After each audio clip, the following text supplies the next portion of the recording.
Dumelang, welcome to Face the Nation. Happy New Year. It's great to be back with you here on SABC News. On the show tonight on Face the Nation, why does Mmusi Maimane insist that pupils who started grade 1 in 2014 but didn't write the 2025 Matric exam must be accounted for in the 2025 Matric exam assessment? Maimane says the real pass rate is 54% and not 88% because there are pupils who started grade 1 in 2014 who can be accounted for in 2025. He joins us to explain tonight. Also on the show, now that the House of Representatives in the US has approved a 3-year extension of AGOA with a 2/3 majority, where does this leave our negotiations with the US? Can we leverage on this at all? The bill now goes to the Senate for further action, which is where there's likely to be more scrutiny on South Africa. The Department of Trade and Industry speaks to us tonight. And then later, how will Parliament deal with Paul O'Sullivan's refusal to appear in person before the Ad Hoc Committee investigating allegations of corruption and interference in the criminal justice system? O'Sullivan says he could be killed if he appears in person and wants Parliament to allow him to appear virtually. The chair of that committee, Xolelwa, expected to join us as we wrap up the show. But first, my comment.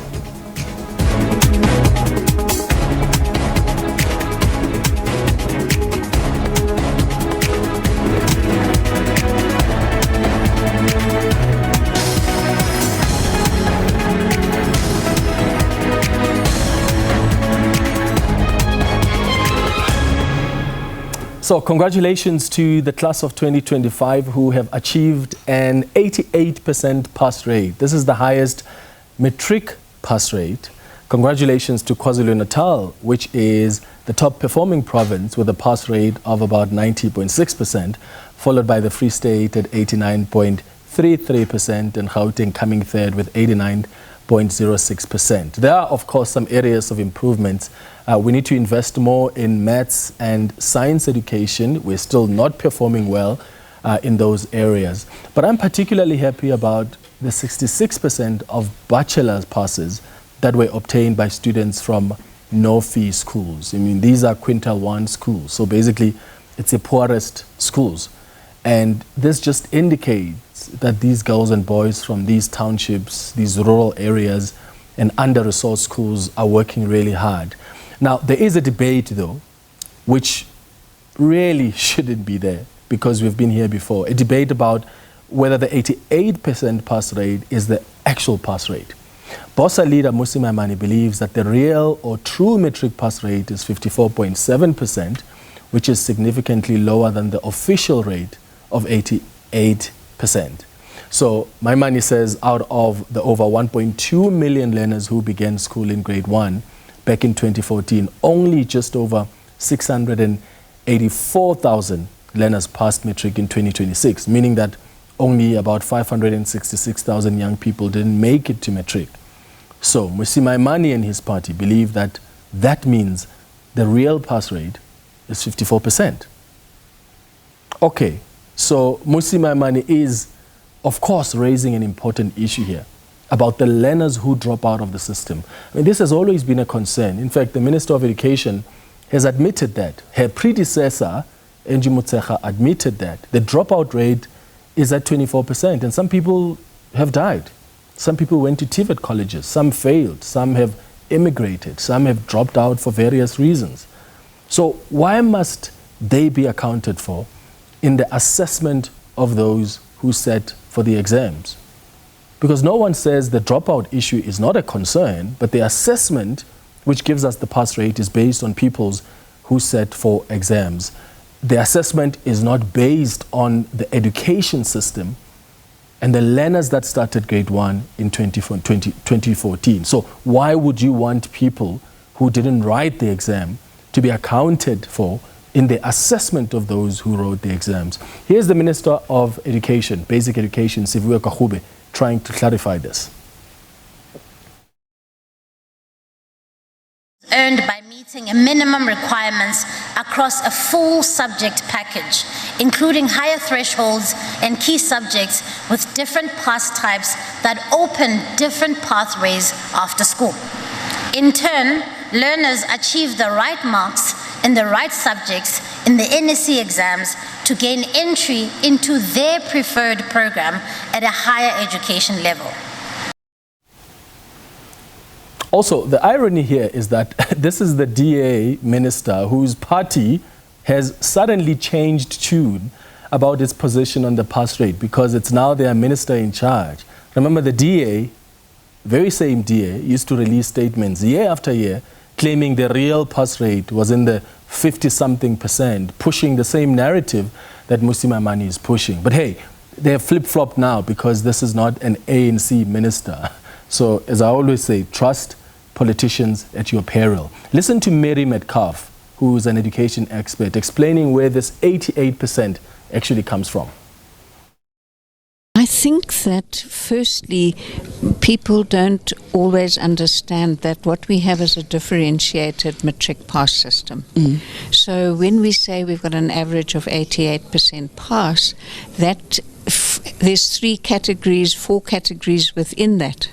Some are you've gained a sufficiently high level of performance across subject to proceed to university, should the university have a place for you. It's not automatic.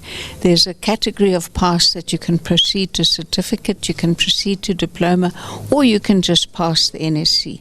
Now that differentiated pass system is meant to guide learners into a differentiated post-school experience, whereas the focus, because of history, because of the celebratory nature of the whole event, tends always to be these people are going to university. The Basic Education Minister has also warned political leaders to refrain from populist rhetoric on the matric pass mark. South Africans, we must also put the stubborn myth to rest. 30% is not the matric pass mark.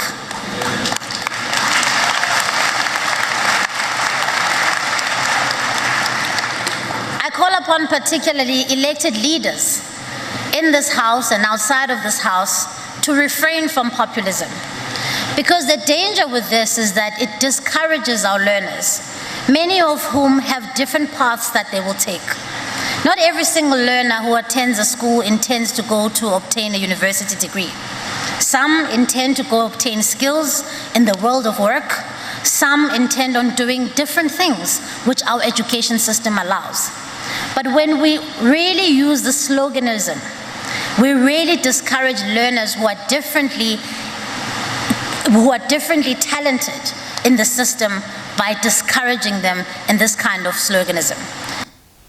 So the question we're asking you tonight is, what do you make of this assertion by Mmusi Maimane? Do you agree that people who didn't write matric exams should be accounted for in determining the pass rate for the exam that they didn't write? So what are your thoughts on Mmusi Maimane saying the true pass rate is significantly lower than the official 88%? Please share your thoughts with us.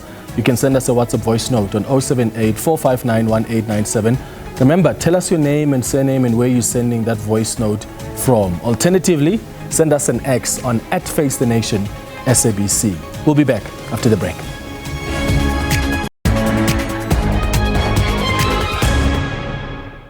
Welcome back. As the country celebrates the achievements of the matric class of 2025, there are political parties like Build One South Africa and Action SA that have sparked controversy challenging the result, claiming the true pass rate starkly is lower at about 54.7%.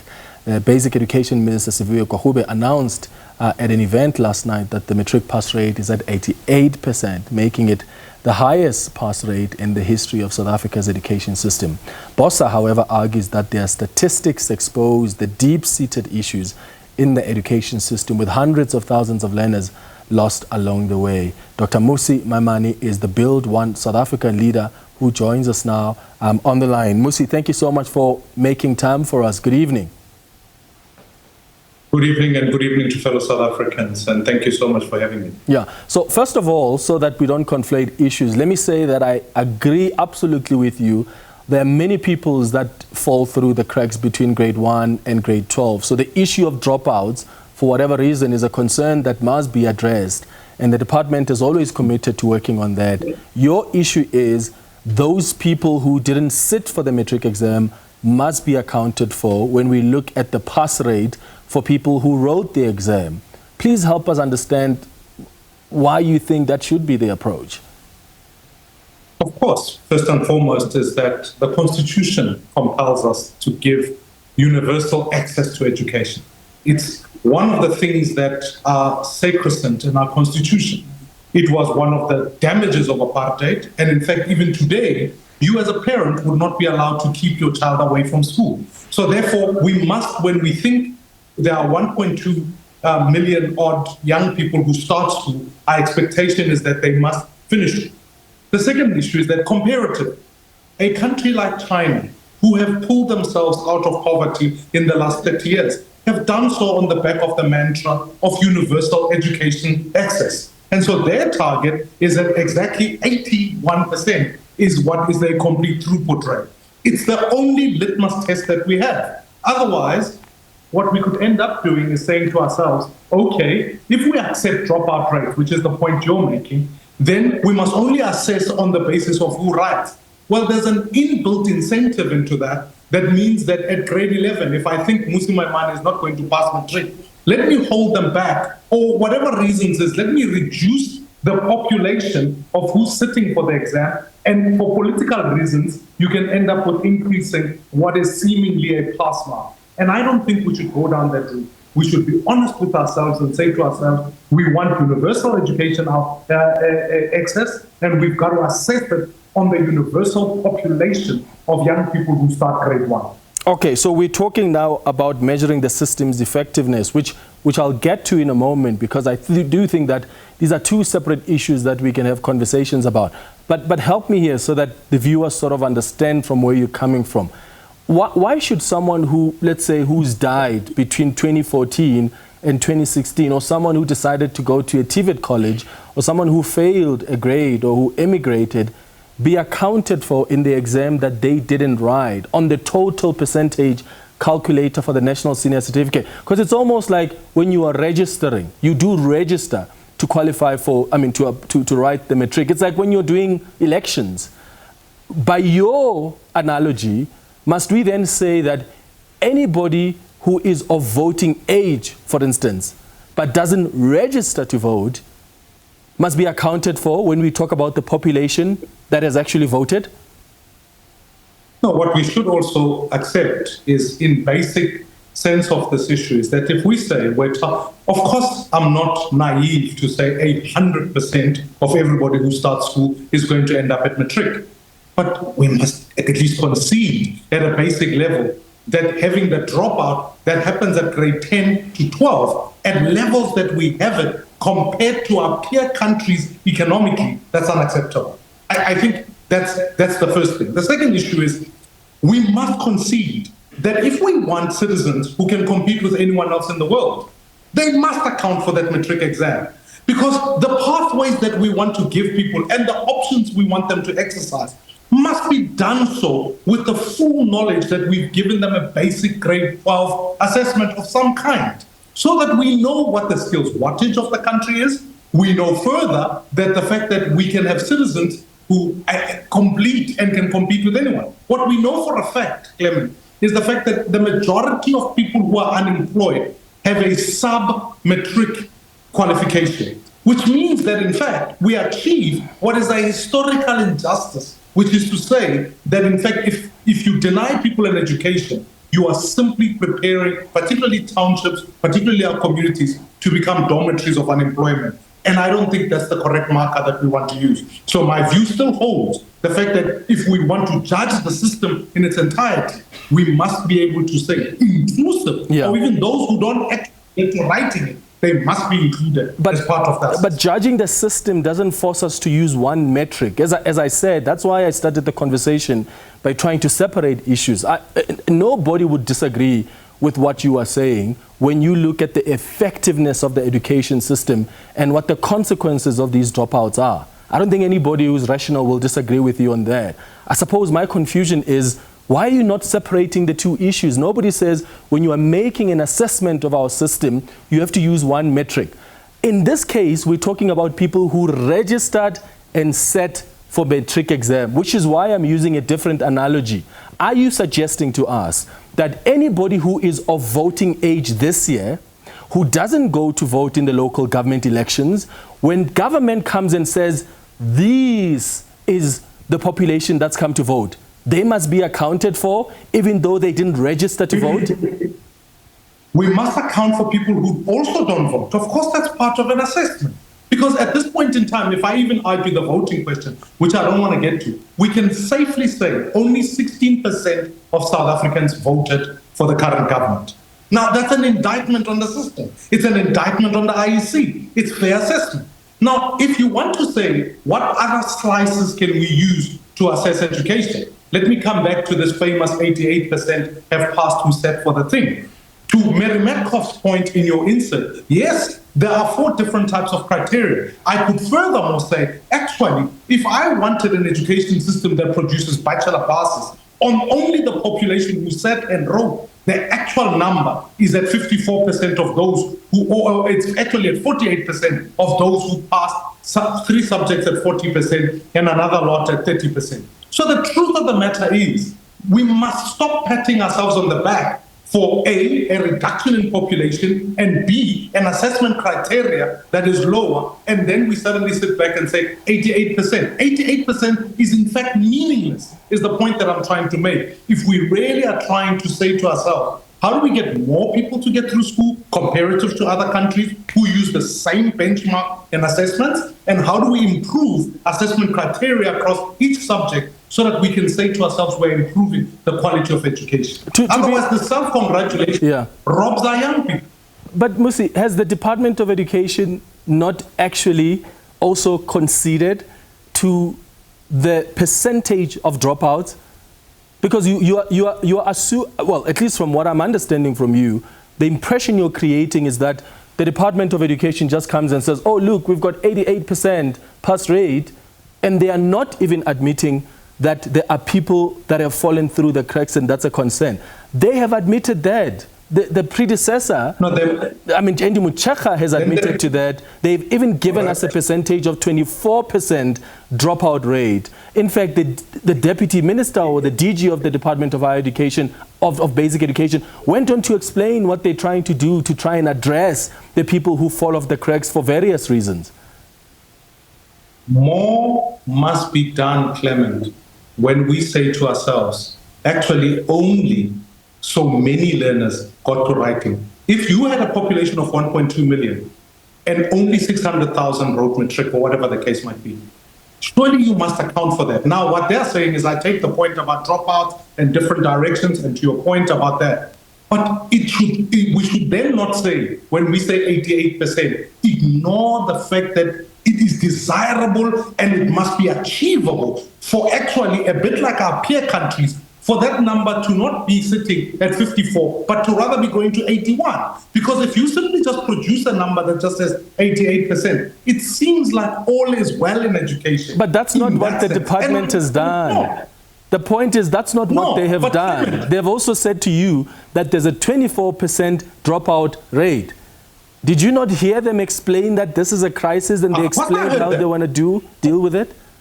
Of course I heard that, Clement. But what I reject is this notion of saying to us, in the population of learners, 88% of them have in fact passed, as if that is the complete number of learners we have in the country. That's an unfair, that's a distortion. Okay. It's not a real figure in terms of what we're assessing. And I maintain, you hold a view that says we should not include those who did not write, and I hold the absolute constitutional view that says we want universal access to education. Therefore, we must push that number closer to the 80s, comparable to our peer countries. I'm not going to shy away from that point. And everybody agrees with you there that we need to push that number and make sure that people who have started grade 1, let's say now in 2014, are somehow accounted for, and we understand what the reasons are. Let me ask you this.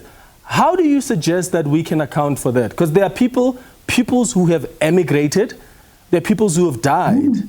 There are people who are probably successful farmers somewhere out there. There are people who have gone to TVET colleges.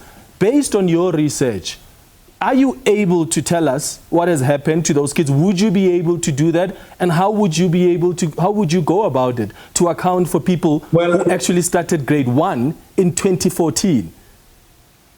Correct. And here's the main point that the Minister of Basic Education, maybe perhaps here we agree. Young people drop out at the age of grade 10. They don't do so in the majority because they die. It's tragic when a young person dies. They don't do so because they equally exercise many of the TVET college exercise points, because actually the throughput of TVET colleges is now sitting at 19%. So it doesn't account for it. It happens because A, they fail, which is an indicator that the Department of Education must tell us, and in the main, they don't return back into the system post having failed. We must fix for that. Otherwise, we are telling ourselves that these young people are going to sit at home. And furthermore, to your point about what else are we trying to assess, the other dropout rate that we're not looking at is students who are simply not taking what is or gateway subjects, as the Minister of Education says so. It's not populist to say so. It's the fact, as you have correctly said, they've admitted that maths and science population numbers are declining, but the quality of the pass, even within those two subjects, is also declining.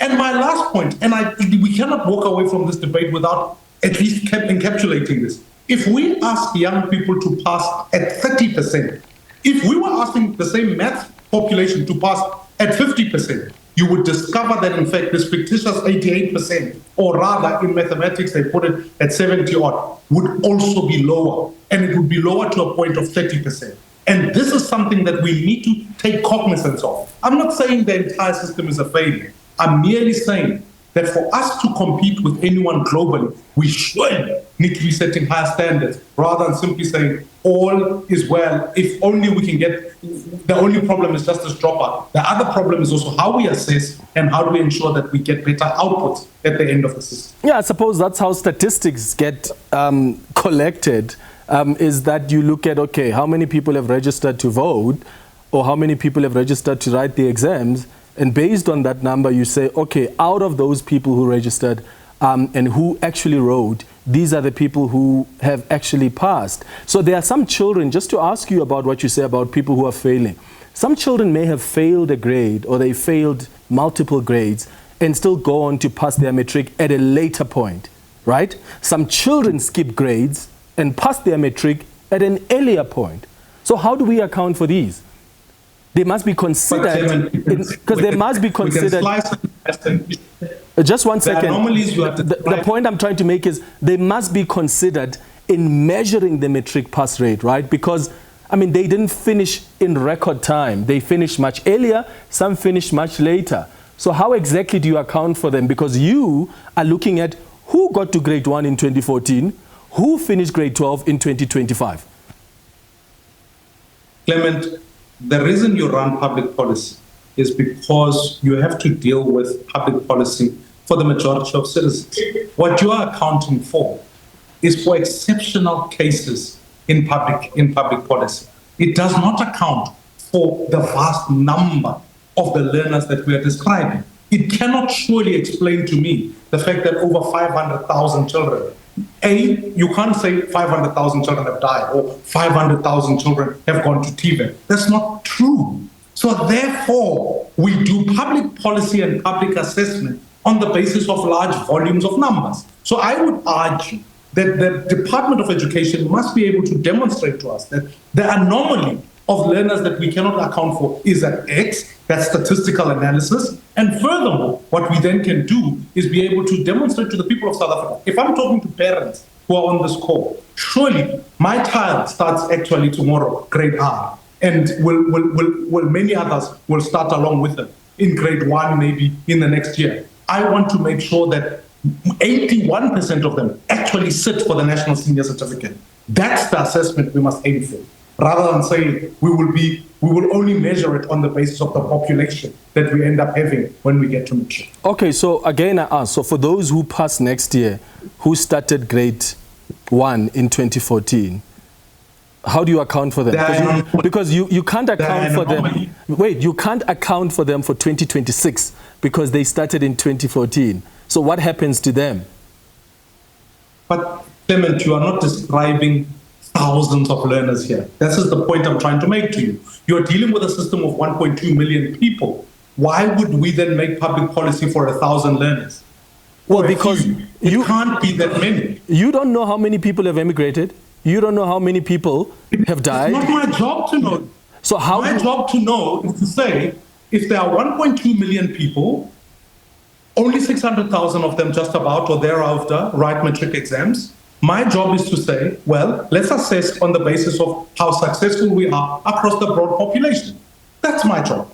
What the ministry can be able to say, because actually, if you're asking me how many people have immigrated in this country, it's not only the Department of Education that will have that information, it's other departments. So I think even having this discussion misses the broader point of the fact that to A, we've got broad dropout, B, we've got poor assessment, and C, we are leading our young people through those dropouts to levels of unemployment and violating the fundamental principle, which says we want universal, not selective, universal access to education, which is closer to 81% of the total population who start grade 1. That's what we're trying to get to. Yeah, and Mmusi Maimane, let me thank you there for making time for us and hear what our viewers think. I think here we're talking about the effectiveness of the system, and I think the Education Department, in fact, does agree with Mmusi Maimane. You can look at the system's effectiveness, but why is that conflated with matric results assessment? Like, why can't you separate the two? You know, we can assess how many people passed who wrote the exam. We can also assess how many people passed out of all those who started grade 1 in 2014, which the department has done. And we can look at why people are dropping out of the system in those 12 years. There's no one metric. We're not forced to use one metric to assess the system and to assess the pass rate. Some of you have sent us your tweets, so let's look at what you've had to say. A reminder of a question we asked you is, what do you make of what Mmusi Maimane has said? And this idea that 88% is not the actual pass rate, but 54%. So he's basically arguing when you measure that, you must account for the people that didn't make it through the system who started in 2014 grade 1. The Observer says, Clement, the statistics are misleading. 88% of candidates who wrote did indeed meet the requirements for a certificate, which is practically meaningless. Students are totally misled, especially those with a bachelor's pass. Unless their marks are extremely good, no hope of university. Morales says, I have a huge respect for Dr. Mmusi Maimane, but his argument is like suggesting that the performance of the NPA must also include cases that were never reported to the police in the first place. With respect, that's an absurdity of the highest order. Rabotata says, happy to see you again. Maimane is correct. The education system does not have a system to track and trace learners who dropped from schools. Coming to matric pass rate, Maimane is trying to score cheap politics. He himself went through the same system. Well, I mean, the fact that Mmusi Maimane went through the same system doesn't necessarily mean that he can't critique it. But I don't know anybody who does statistics. Hence, I gave the example of elections. If you are eligible to vote, you don't go to register to vote and you don't end up voting. Why must you be accounted for? And of course, you're going to be accounted for because government still gives us the statistics to say this is the number of people who are eligible to vote, but this is the number of people who have registered to vote, and these are the number of people who ended up voting. See, those are the three metrics that make it clear. That's exactly what the Department of Education is doing. They're saying this is the number of people who started grade 1 in 2014. This is the number of people who made it to matric in 2025. This is the number of people who registered for exams and wrote to them, and this is the number of people who passed. Statistically, that's a rational way to look at things, isn't it? We'll take more of your comments throughout the show, so keep your voice notes coming and your tweets. We'll be back after the break. Welcome back. The U.S. House of Representatives has approved a 3-year extension of the Africa Growth and Opportunity Act. The bill now goes to the Senate and could see AGOA extended until December 2028. The House and the committee passed the legislation through the committee with strong bipartisan support in December, warning that the extended lapses of AGOA since the end of September would create a void that actors like China and Russia would seek to fill. Ambassador Xolelwa Mlumbi-Peter is the Deputy Director General of Trade at the Department of Trade and Industry and Competition and joins us now to talk about this latest development. Ambassador, thank you so much for making time for us. Good evening.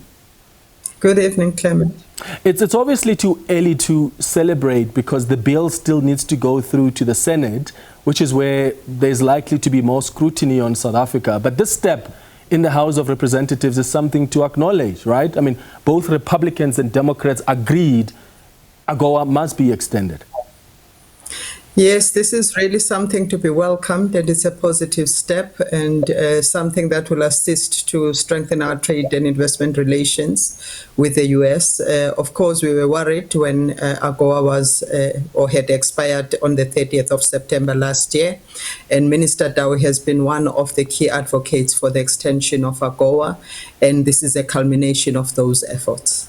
Where does this leave our negotiations with the US? Can we leverage on this at all?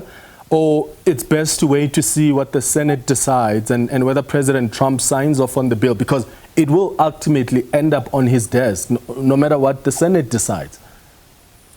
Yes, definitely. But also important to note is that AGOA is an act of Congress, and therefore Congress has more weight in terms of what comes out. And therefore the administration normally, of course, signs off. Of course, we are in very difficult circumstances now.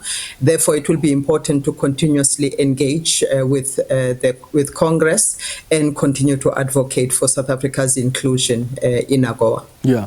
And when last did you have conversations with the Trump administration? Where are those negotiations now? Have they been responding to you? When last did you speak? We speak quite often, and those negotiations are going well and are on track, and therefore we continue to engage with the Trump administration with regards to the reciprocal tariffs. Of course, AGOA is an important aspect in this, in that it does give us a bit of competitive advantage, because it effectively means the removal of the most favored nation tariffs. And the reciprocal tariffs that have been implemented by the US administration are over and above the MFN duties. Therefore, this will give us a bit of a competitive edge versus our competitors in terms of gaining market access into the US. Yeah, and speaking of those tariffs, I mean, if this pact is renewed, is it clear how meaningful the preferences would be? Because the auto tariffs on vehicles and components is what the US president announced. So those tariffs have been announced. But now if you have AGOA being passed in the House of Representatives, and let's say it also gets passed in the Senate, the question then is how meaningful is that act if the president of the US has come up with tariffs, especially the auto tariffs on vehicles and components? Well, in terms of the tariffs on vehicles, the 25% tariff, that will continue to be implemented because, as you have indicated, unless, of course, the Supreme Court finds otherwise, those will continue to be there. But what this does is that over and above those tariffs, you have the 2.5%, which is the most favored nation tariff that the US has. So what AGOA will do is to remove that most favored nation tariff, which means that for South Africa, for example, in products where there is both the reciprocal tariff as well as the MFN tariff, at least for us, the MFN tariff is removed, and therefore we have a slight competitive edge over our competitors. So it does make a contribution, and it does assist in terms of the bottom line for the companies. So there is a contribution that AGOA makes in terms of our competitiveness. Okay, but it doesn't completely remove those tariffs, it just reduces them. Yes, it doesn't remove those tariffs unless, of course, they're removed by the Supreme Court, but those tariffs will continue to be there. And what we are doing with the negotiations, the separate negotiations that we are having with the administration, is to therefore negotiate towards a reduction of the unilateral tariffs that the US has implemented. So these are totally different regimes that we are dealing with, but both of them are important. Are you hopeful that the US Supreme Court is going to rule in a way that somehow favors us? Of course, that ruling is expected probably about this week on the legality of President Trump's tariffs. It's really difficult to predict, and I don't think we should really bank on it. So for us, the approach is to continue to engage with the US administration so that we can really reset our trade and investment relations. Yeah. Is it fair to say that we are by far the biggest, maybe even non-oil beneficiary of this scheme, of AGOA? Yes, that's correct. South Africa is the major beneficiary. We are the major exporter into the US, but also the major importer of US products in when you compare to other African countries. So any exclusion of South Africa effectively removes the effectiveness of the program, because beyond South Africa just exporting to the US being the major beneficiary, we are also, through South Africa, assisting other African countries through the regional value chains that we have to also export into the US. So South Africa does not only carry South African exports, but also exports of other African countries through our value chains. For example, if we look at autos that you have just referred to, we import, wiring harnesses from Botswana that come into the auto that we export to the US. We also import car seats from Lesotho that go into the cars that we export. So you can see the value chains that exist in the continent that benefit other African countries through South Africa's value chains. I do remember that as soon as these tariffs were announced by the US president, as the South African government, the approach you took was, we need to start looking and leveraging other markets. Has that work begun? I mean, on the African continent, we've got a lot of people here. The market is there. And yes, you can't really compare it with America because people there probably have more buying power compared to what the financial situation could be with our population on the continent. But are you still looking at that, trying to maybe also explore the intra-Africa trade agreement? Yes, definitely. This is work that we continue to do. And actually, we have accelerated what we are doing in terms of diversification of our export markets. The continent is actually our biggest export market, especially for value-added products. Around 28% of our global exports go to the African continent. And therefore, this becomes our key base, if you will, for our manufactured exports. And therefore, there's a lot of effort that we are putting in terms of the implementation of the African Continental Free Trade Agreement so that we can continue to leverage the African market. And this is a growing market, and it is really critical to South Africa's industrial development and the creation of South African jobs. So definitely we are focusing on the African continent, but also beyond the African continent, we are looking at other markets globally, both in terms of developed and developing countries, because we do believe that diversification is critical to creating the resilience of our economy. And of course, there are political issues that have already been put on the table by some Republicans in the Senate. I mean, as recent as a few days ago, the chair of the U.S. Senate Foreign Relations Committee, Republican Jim Risch, was questioning the military drills that South Africa engaged in with Iran, China, and Russia, arguing that South Africa can't claim non-alignment in its policy and still hold drills with what he says are America's chief adversaries. So the question then is, did the military drills make the negotiations worse for you as a team that's negotiating on this? Well, there are political issues, of course, that are on the table, and there are discussions between the Department of International Relations and Cooperation with their relevant counterparts in the US. So we leave all of those issues to them so that we respect our mandates. But as I said, for us, the negotiations with the US are on course. And we have been continuously engaging with the US. So those issues are left to the relevant parties to discuss. All right. Ambassador Xolelwa Mlumbi-Peter is the Deputy Director General at the Department of Trade and Industry and Competition. Thank you so much for making time for us. After the break, we'll have a conversation about the Ad Hoc Committee investigating allegations of corruption and interference in the criminal justice system. That committee resumes tomorrow.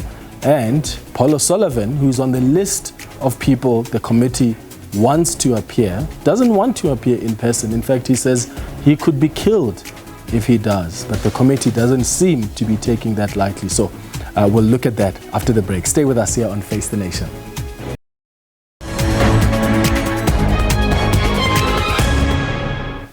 Welcome back. Private investigator O Sullivan has refused to appear in person before the Ad Hoc Committee established to investigate allegations made by Lieutenant General Ntantla Mkhwanazi. The hearings are set to resume tomorrow with the head of crime intelligence, Dumisani Khumalo, expected to give evidence. O'Sullivan is on the list of several notable figures who are expected to appear before the committee this month, but has raised concerns about his personal safety.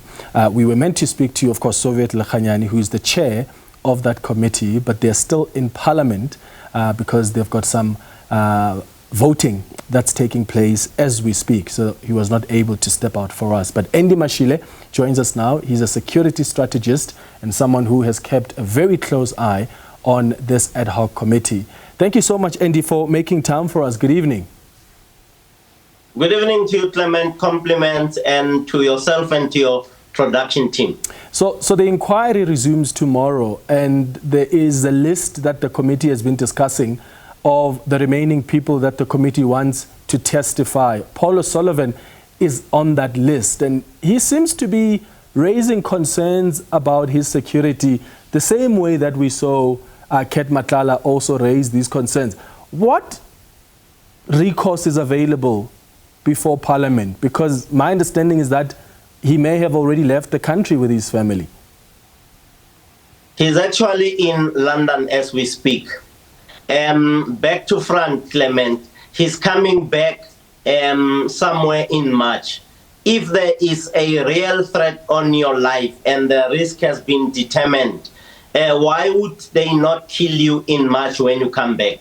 And I am happy that the terms of reference says no one, not even including you and I, can appear online. Point number 3, if he really is afraid to be killed, he could have determined or put forward a threat risk assessment and share that with the state security agency who would have monitored and ensured that there is a safe and a secure space around him. Secondly, if he wants protection, he could call on all of the people of South Africa to speak to the president to borrow him some of those presidential protection unit members. Yeah. If that is not flying, we as the people of this country, because we are interested in justice, if he is interested in justice, he could have been provided with the members of the special task force from London to Cape Town to the hotel where he is, to Parliament where he'll be testifying. I can vouch for the special task force skills and discipline that would have protected him. So in my view, Clement, this thing I hear that his life, he has determined that there's a risk, the level of risk is very high. I would be convinced when you say the threat risk assessment has been done, and I've shared that with the SAPS or with the law enforcement agencies. Therefore, help me. I want to come. Provide me with security. Well, he seems to suggest that it's the state that would want to kill him. It's a state-sanctioned thing that he complains about. So why would he trust the very state that he thinks wants him out? Why would he trust that state with his security? Clement, operating from a zero-trust base, I trust no one around me with regard to security issues. When you say that, Clement, but you still come back to South Africa in March, why would the state not kill you in March and leave you for the ad hoc committee to interview you online, where you are talking from the safety of the oceans dividing Africa and Europe or London? Why would they not do it where you are? Why would they not follow you? Because they've got the capacity. We all know operations can happen, as we have seen operations happening in Venezuela. Clement, I think he just doesn't have what it takes to stand in front of the ad hoc committee. He doesn't want his jacket to be torn apart by those ad hoc committee members, like they have done to quite a number of people that we have seen. But what can Parliament do, though? Can they subpoena him? I mean, I'm also trying to think here of a precedent that's been set, because when Ket Matlala said to the committee, guys, I understand you want me to come to Parliament. I'm worried about my safety. I worry that there are people that may try to kill me on the way to Parliament. Parliament decided to make logistical arrangements to make sure that he's able to testify in jail, so that you at least attend to that risk factor that he raised. So what I'm suggesting here is, it looks like Parliament has been sort of flexible in the past when it comes to people who raise issues around their safety. What stops them from exploring other options here? And can they subpoena him? They will have to subpoena him based on the terms, one of the terms of reference that says no to online. And Parliament can fly to where he is. If he is not safe, he could go to the offices of Scotland Yard or Europol, where he would have the best protection from a safety and security point of view. And that interview can be conducted from there. And we could also see them online, as we have been watching the proceedings of the ad hoc committee. There is no way in which his security cannot be catered for and taken into consideration by the ad hoc committee. In the same breath, balance that out with public interest, which is us listening to them, interrogating him in person. And I think that must happen. And I think that's what South Africans want. Given what he has been saying and doing and his involvement in many other things, South Africans want him in person, represented by that ad hoc committee. Okay. Do you think that the committee will meet its deadline? I mean, it's already running against time. They've already missed the first deadline, and we expect the committee to present a report at some point to the National Assembly. Do you think that they will? I think they expect it to end at the end of Jan, but with the list of witnesses they have, I wonder if they're not going to move the target further. What are your thoughts, having observed, of course, how long these testimonies take place? Clement, I think there will be an extension. Why am I saying there will be an extension? Other witnesses would be, or some of those witnesses would be in front of that ad hoc committee, might reveal names, might reveal some critical and sensitive information, and name people. At the end of the day, the committee would have to ensure that its mandate is carried to the full.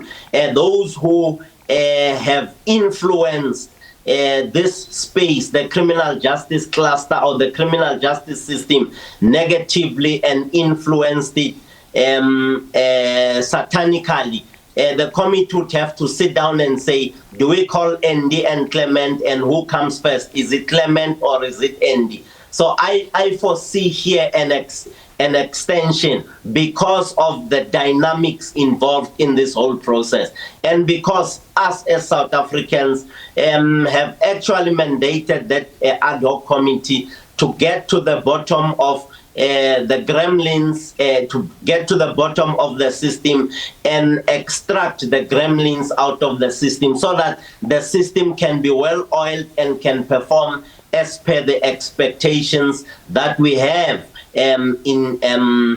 given over to the law enforcement agencies, as well as the prosecutions and the judiciary. All right. Andy Mashaile, thank you so much for making time for us. We did request an interview with O Sullivan, and he declined that request. Thanks for watching the Tuesday edition of Face the Nation. We'll be back with you on Thursday at 8 p.m. Have a good evening. Cheers.